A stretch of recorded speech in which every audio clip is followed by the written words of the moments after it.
Do you ever feel disconnected from yourself? You might feel like you're watching yourself from the outside, or you might feel detached from the world. If so, then you might be experiencing dissociation, which is one thing your brain might do to cope with too much stress. I'm going to explain what it is, why it happens, and what you could try if you're experiencing dissociation.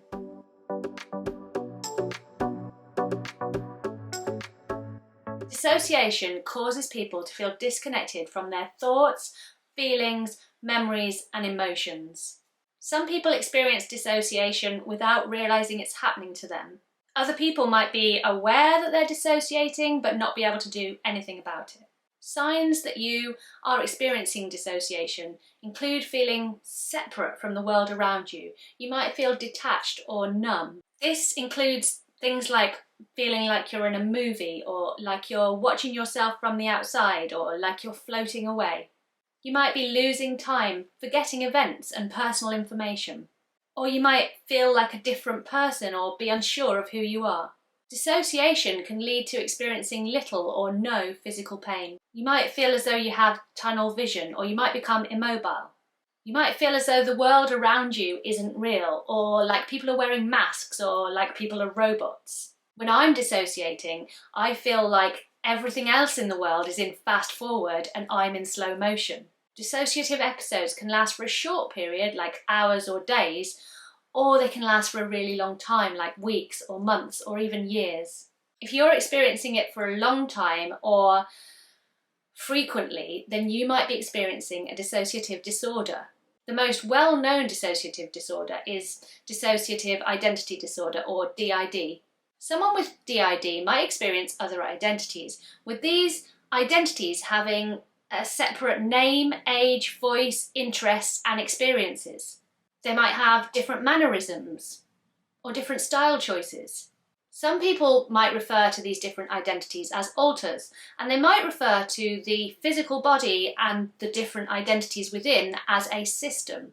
They may not have control when an alter takes over, and they may lose time and events because they experience amnesia when an alter is in charge.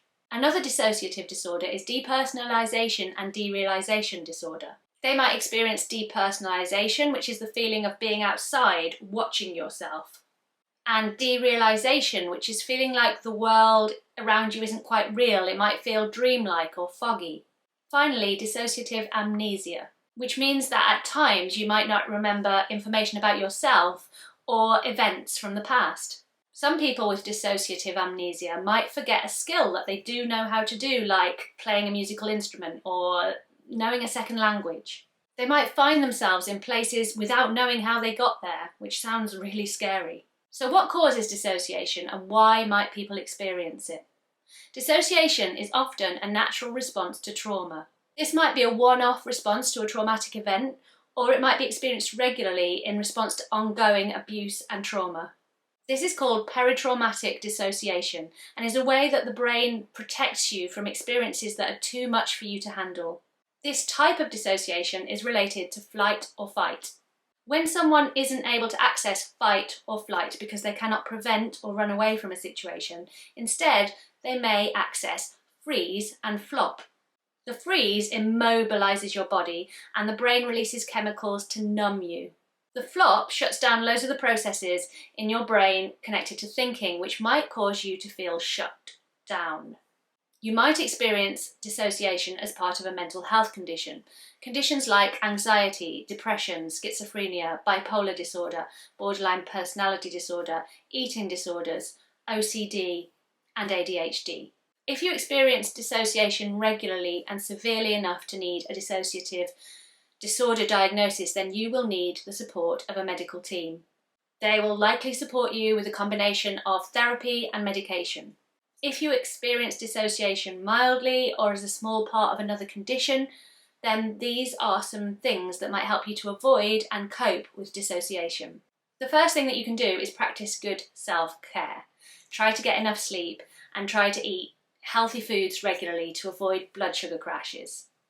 It's also a good idea to work on reducing anxiety generally, and also to work on reducing stresses and triggers.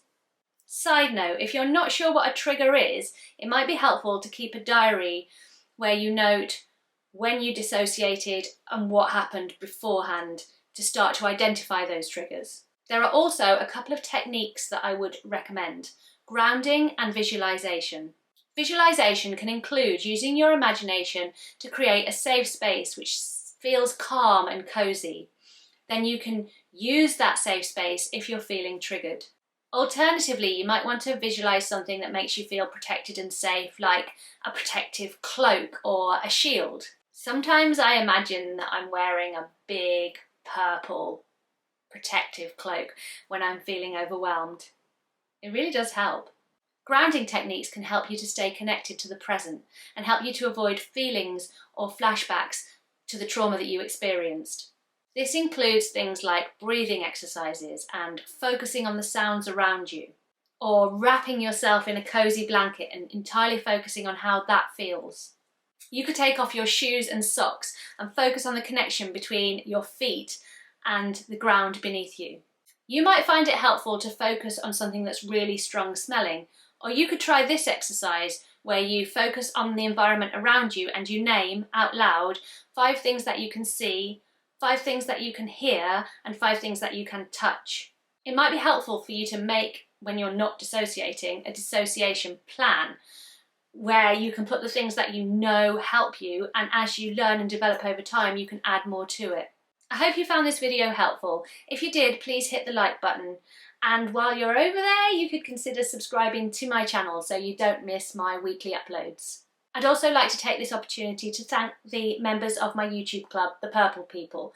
Their support enables me to keep making the content that I do here on my channel for free for everyone. So thanks, guys. If this is something you feel like you might be able to do, please click the join button at the top of my channel to find out more about that. Thanks for watching. Goodbye.